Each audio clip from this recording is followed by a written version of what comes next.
Welcome to this episode of Wreck-It Recruiter. I'm Katie McConnell Olson here, and today we're talking about how to sabotage a Zoom interview with a candidate. Brought to you by the Strategic Advisor Board and GrowthWise Search Partners, providing human capital and hiring solutions for rapid growth companies all over the United States. So let's talk about how to sabotage a Zoom interview. In today's day and age, in this post-COVID world and in remote and hybrid environments, we're seeing a lot of Zoom interviews taking place, right? So we're going to break down exactly how to just completely sabotage a Zoom interview. First of all, make sure that you show up late, right? These meetings that happen on the clock, that's kind of just a guideline at this point, right? So 4 or 5 minutes late, leave them wondering maybe if you forgot. And then show up, but don't apologize for being late. Act like you're just super busy and it's kind of just one more thing on the list, right? No message, definitely not a text message. And we've covered this in other episodes, but you don't have any kind of tracking mechanism in place either if you're really doing sabotage, right?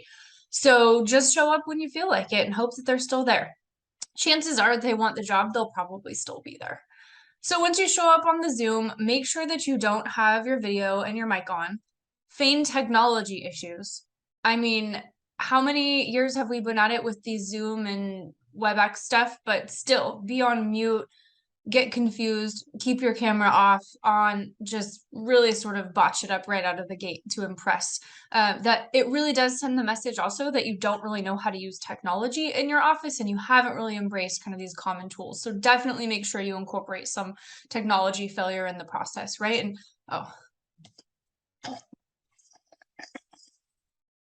right. Sorry.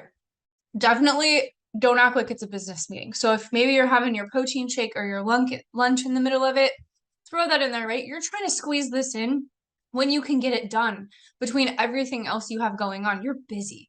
So maybe you're eating, maybe you're having your pasta. I mean, it's that time of year, right? Who doesn't love a good Italian meal? So a little slurpy slurp, right? We're gonna get comfortable with candidates real fast. So definitely don't act like it's a business meeting. And to that note, make sure you pause halfway through to handle some business.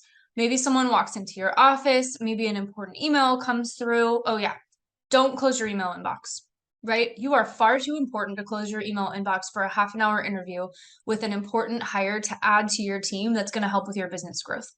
So make sure you keep that bad boy running and ping, ping, ping in the background. If you're using two monitors, be sure to kind of toggle back and forth between the two. So while the candidate is talking, you're not really present. I mean, you're listening. You got two ears, right? One of them's here.